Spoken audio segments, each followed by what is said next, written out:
Hello,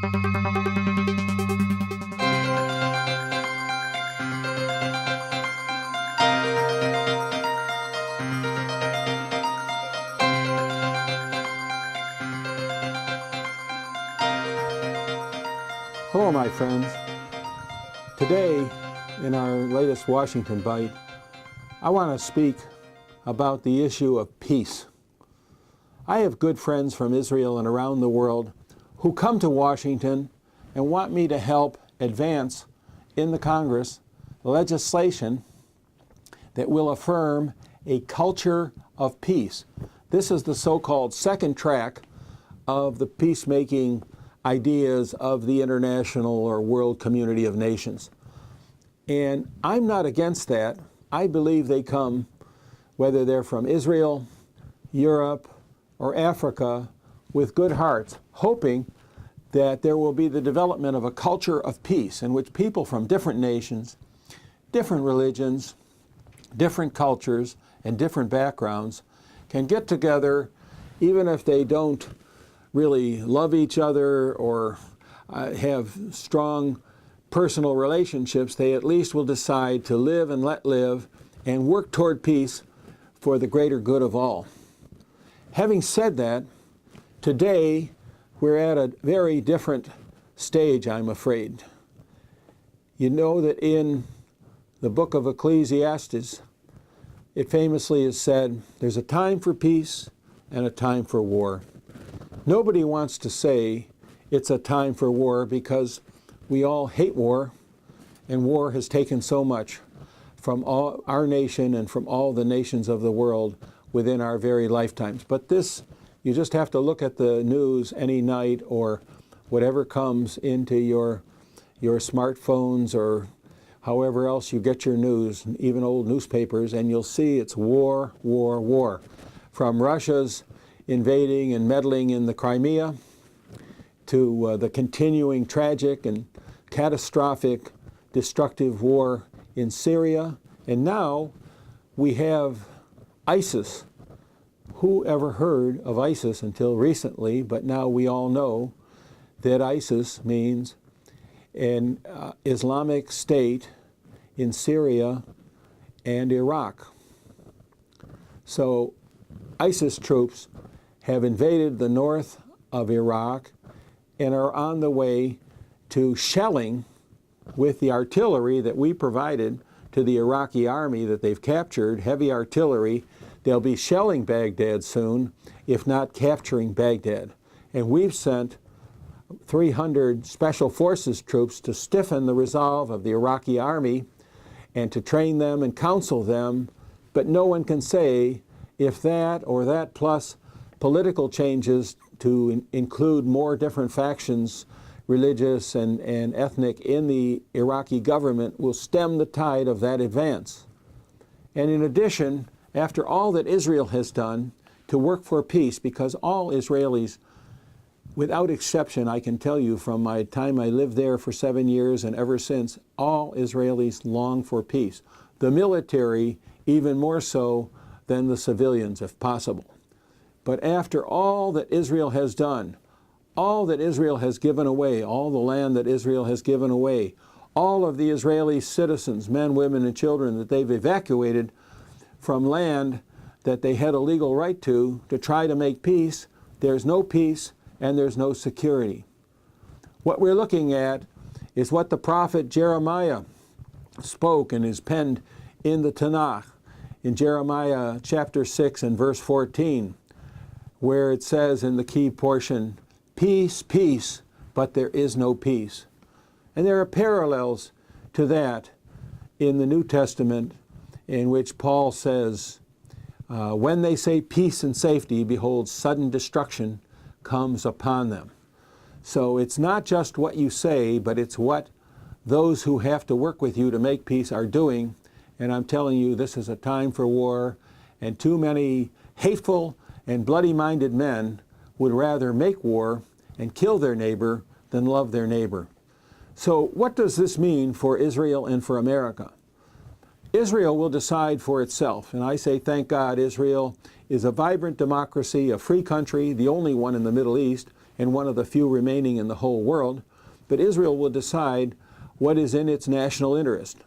But I have to tell you, it's time for all of you, you and I, to go to our Congress and say, it's enough.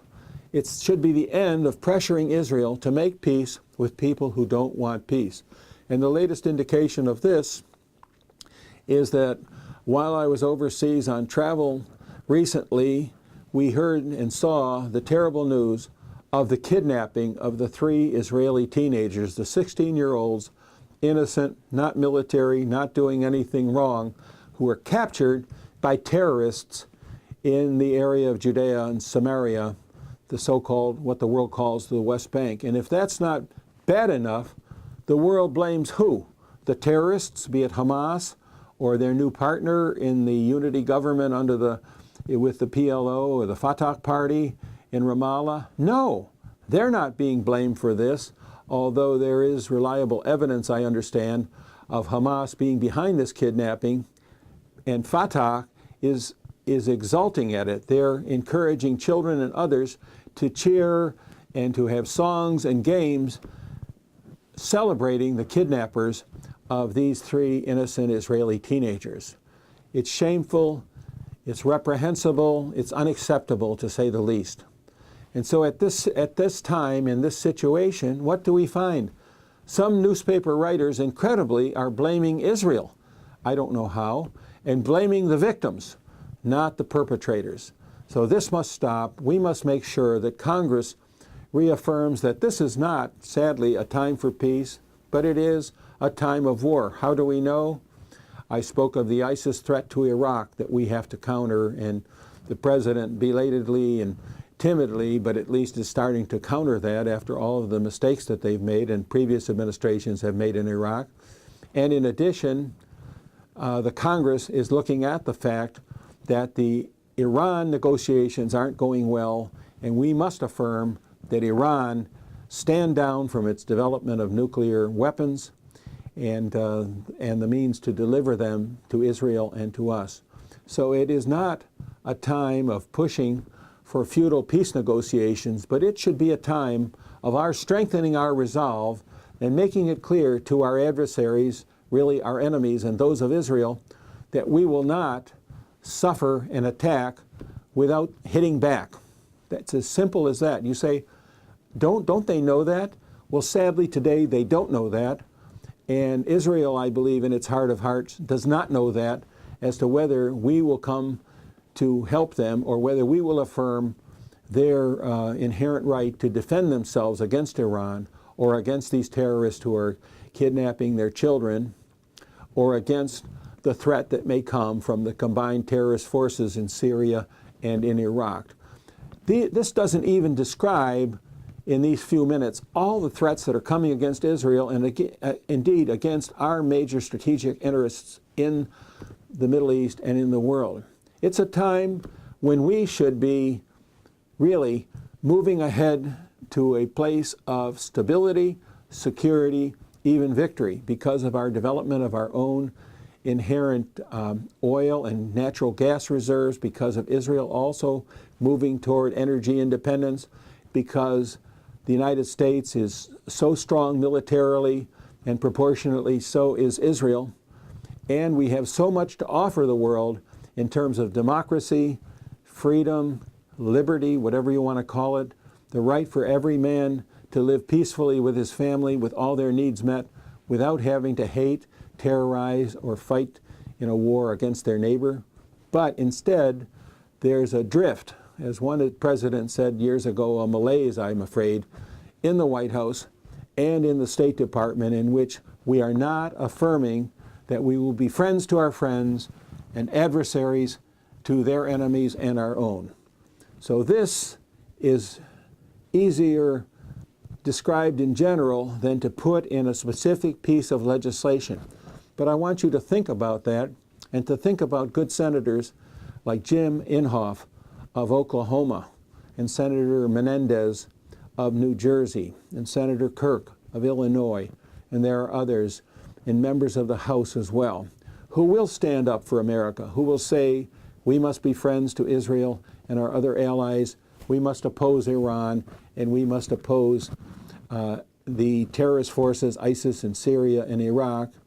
And we'll talk more about some specific legislative measures that are going to be on our website on cpaconline.org very shortly now. But I wanted to sound the clarion call, the alarm, the trumpet, that this is a time of great danger to America, perhaps even greater than Israel. And so this is why we're soon going to Israel to see what's happening there, to see what the Israelis feel is the situation and what can be done about it by them if we won't or if we can't. So with that rather somber note, I'll sign off for now, and we'll speak more next week. Thanks, and God bless you.